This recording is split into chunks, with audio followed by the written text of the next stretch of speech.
আমার দামি বাড়ি নাই, দামি গাড়ি নাই, দামি বিছানা নাই, ওই দামি বিছানার থেকে টেনে টেনে নামাইয়া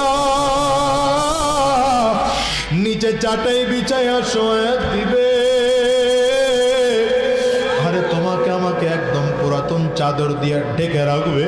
সন্তান এসে চিৎকার করে আব্বা আব্বা বলে ডাকবে, ডাকের সাড়া দিতে পারবো না। পর্দার আড়ালের মা, সন্তান সে মা বলে ডাকবে, ডাকের সাড়া দিতে পারবো না। ওই কলিজার টুকরা সন্তান ওখানে বসে চিল্লায় আর বলে আব্বু জবান খোলো, জবান খোলে না। আব্বু জবাব দেওয়ার মতো শক্তি নাই। একদল লোক চলিয়ে যাবে বাজার থেকে কাফনের কাপড় কিনে আনার জন্যে, একদল লোক চলিয়ে যাবে সাবান কিনে আনার জন্যে, একদল লোক চলিয়ে যাবে বাঁশ কিনে আনার জন্যে।